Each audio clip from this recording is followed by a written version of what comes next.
Aujourd'hui, je vais faire une nouvelle vidéo sur un sujet différent parce que je vais parler de l'Antéchrist. Donc, l'Antéchrist, un personnage qui est annoncé dans des textes de Nostradamus, mais également dans la Bible. L'Apocalypse de Saint Jean cite un Antéchrist. Donc, je vais essayer de faire une vidéo sur l'Antéchrist. Donc, là, ma question, ça va être, est-ce que l'Antéchrist, annoncé dans les textes anciens, va bientôt apparaître aux yeux du monde et se présenter au monde? Va-t-il apparaître au monde et va-t-il se faire connaître prochainement?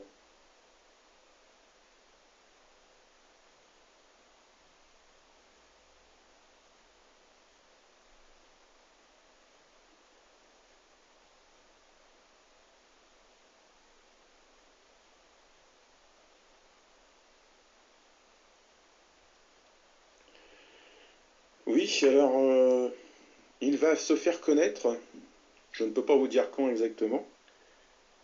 Il va se présenter au monde, mais il est déjà dans des activités, on va dire déjà dans des activités déjà actuellement.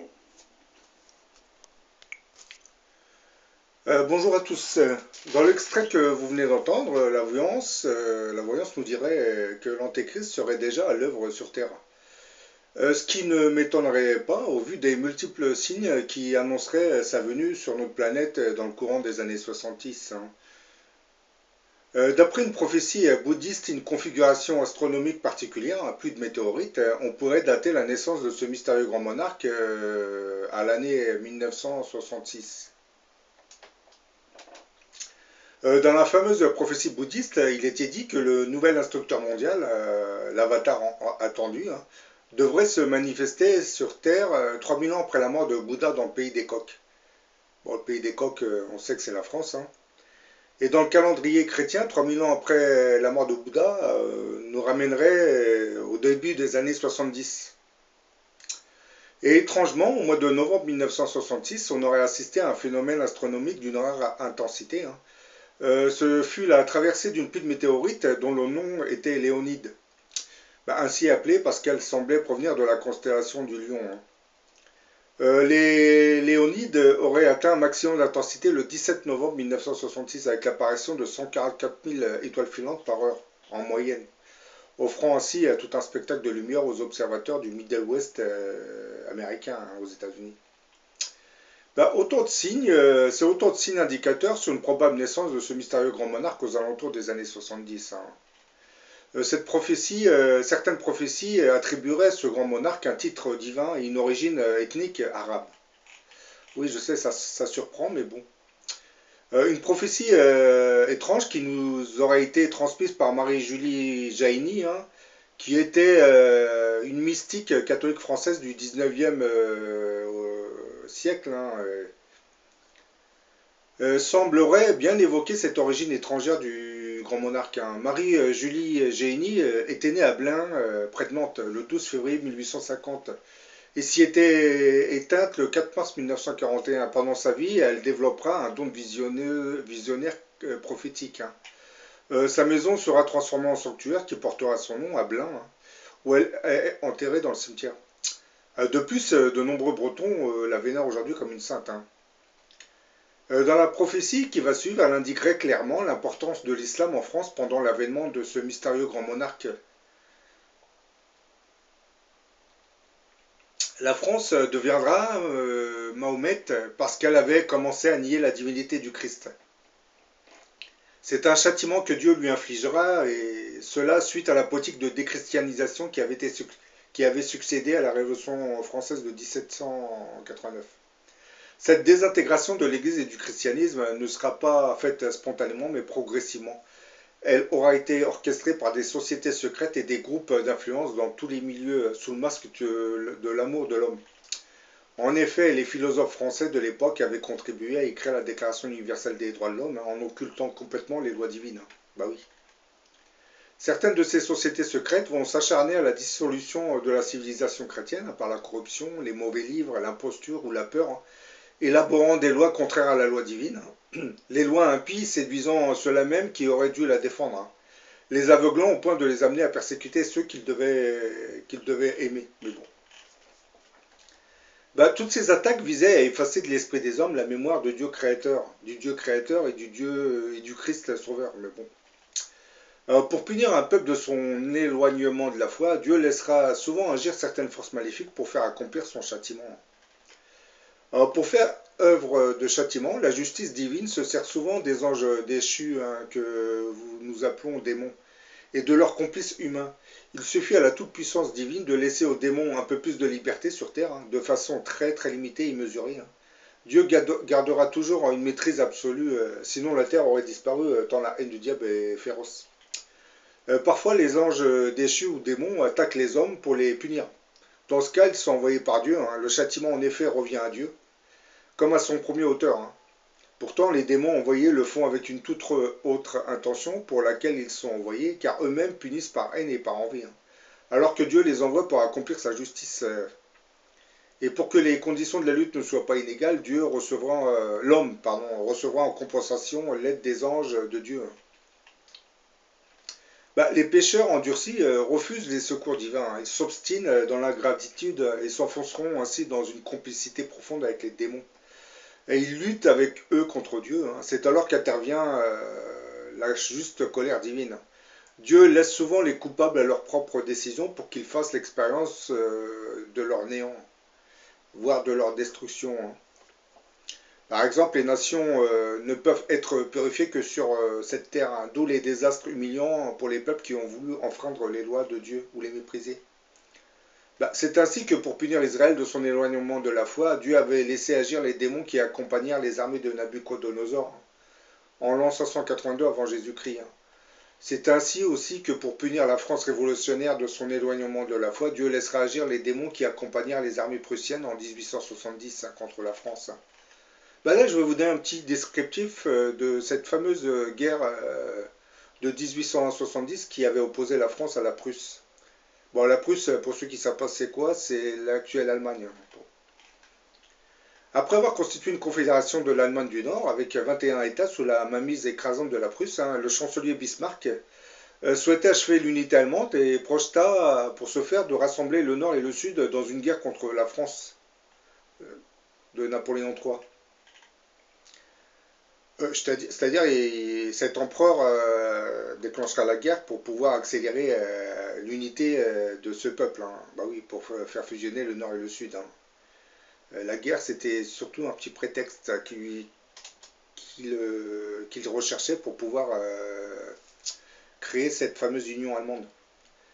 L'empereur, poussé par l'opinion publique, hein, je parle de l'empereur Bismarck, hein, de la Prusse, donc cet empereur, poussé par l'opinion publique et son entourage, déclare finalement la guerre à la France le 19 juillet 1870. Quand je dis poussé par l'opinion publique, je dis surtout inspiré par le créateur des mondes, bien entendu. La France mobilisera 265 000 hommes sur un front qui s'étalera sur 250 km. Hein, et de leur côté, les Prussiens et ses alliés d'Allemagne du Sud en aligneront 600 000 grâce à une organisation bien rodée. Il y a un réseau ferroviaire qui était assez développé pour l'époque. Hein. Et dès le 6 août, une armée française sera battue à Forbach et perdra la Lorraine.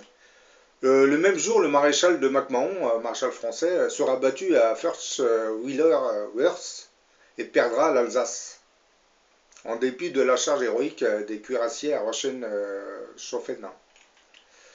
Le maréchal français Bazaine, nouveau commandant en chef, se laissera lui enfermer dans Metz. L'empereur Napoléon III, affaibli par la maladie, finira par rejoindre le maréchal de MacMahon au camp retranché de Châlons et tentera de secourir Bazaine. Mais l'armée et Napoléon III lui-même devront finalement rendre les armes à Sedan le 2 septembre 1870. Cette première guerre qui opposera la France à la Prusse sera annonciatrice du déclenchement de la Première Guerre mondiale. Et si Dieu avait stimulé les pactes d'alliance pendant cette Première Guerre mondiale entre les différents pays européens, c'était bien pour embraser militairement parlant une Europe dont le matérialisme l'avait éloigné, du moins l'éloignait tous les jours un peu plus des lois divines. C'est ainsi que pour punir l'Europe de son manque de foi et de sa politique coloniale, Dieu laissera les démons s'acharner contre les Européens pendant la Première et Deuxième Guerre mondiale.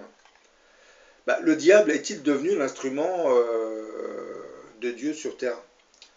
Que plus l'homme devient violent, corrompu et dépravé, et plus le châtiment divin se manifestera à travers les agissements du diable.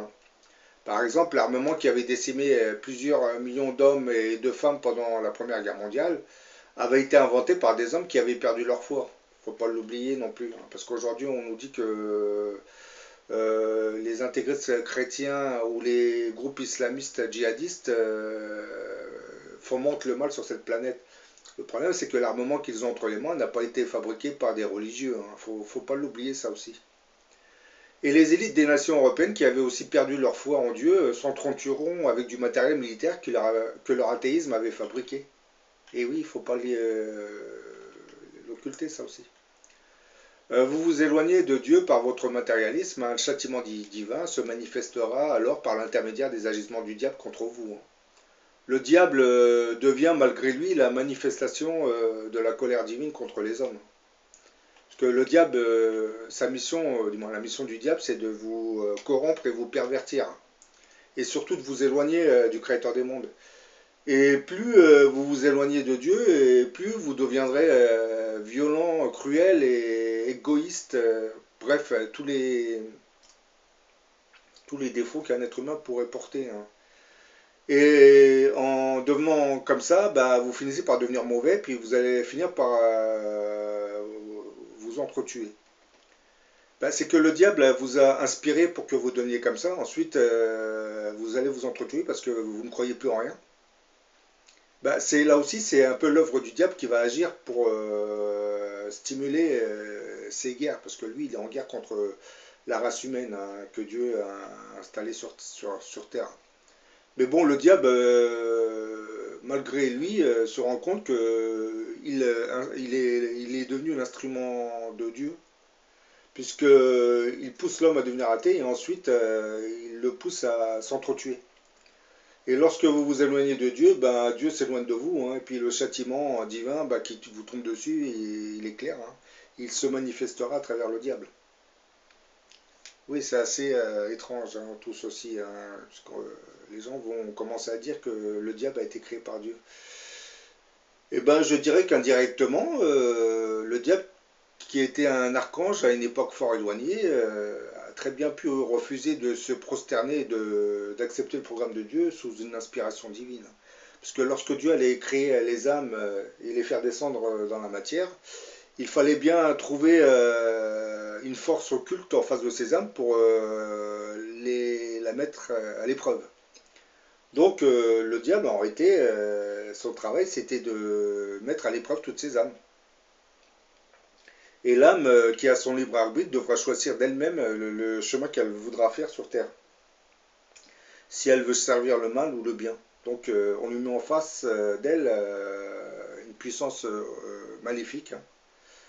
Mais si l'âme a choisi de servir le bien, elle ne sera pas tentée par cette force. Mais si elle a choisi de servir le mal, elle sera tentée par cette force. Par contre, si vous faites descendre des âmes et vous ne mettez pas de puissance maléfique, les âmes vont évoluer sans vraiment être éprouvées. Parce que Dieu veut que l'âme revienne à lui de sa propre volonté. Il ne veut surtout pas influer sur les choses. C'est pour cette même raison que les anges resteront toujours invisibles. Les démons vous continueront à rester invisibles tout en agissant dans l'autre dimension. Quant à Dieu, il se manifestera toujours à travers certains messies, certains prophètes. Et bon, vous ne le verrez jamais. Seules les âmes qui vont évoluer, qui vont monter les 7 sphères spirituelles, auront une chance de l'approcher. Mais il faut des centaines d'années des centaines d'années d'évolution à l'âme pour pouvoir franchir les 7 plans astraux. Parce qu'après le 7e plan, il y a une autre métamorphose qui se produit au niveau de l'âme. Mais bon, ça c'est un autre problème. Un autre sujet. Là, comme vous venez de l'entendre dans la vidéo, il semblerait que ce mystérieux grand monarque, alias le Mahdi, qui porterait le titre de Mahdi chez les musulmans, serait déjà né, hein, et qu'il agirait dans l'ombre, ce qui ne m'étonnerait même pas, hein, vous savez. A crypté son œuvre, c'est indéniable. Il l'a fait pour nous faire parvenir plusieurs messages. D'abord celui d'un terrible danger à cause des puissances du monde actuel. Les armes nucléaires sont dangereuses pour l'humanité, et la folie des hommes également est dangereuse pour l'humanité. Ensuite, il nous annonce la venue d'un homme qui marquera son époque, parce qu'il va lutter contre les forces du mal. Nostradamus laisse de nombreux messages à cet homme, et dans d'autres messages qui ne sont pas publiés ici sur ce diaporama, il le met en garde, lui demandant d'être très prudent. Jean-Paul II, lors de sa visite en France de la fin des années 80, avait parlé de cet homme en disant « France, vieille France, félicite-toi de la réincarnation du Verbe en ton pays ». Et ensuite, il avait repris la même chose mais avec l'Europe. Il disait « Europe, félicite-toi de la venue du Paraclet ». Donc Jean-Paul II savait des choses au sujet de la venue de cet homme. Il lui laissait donc inconsciemment un message. Nostradamus s'adresse à ce même homme, assimilé au Messie, qu'il nomme Inri le II, et le nomme de différents noms, car le cryptage de Nostradamus a quand même ses limites.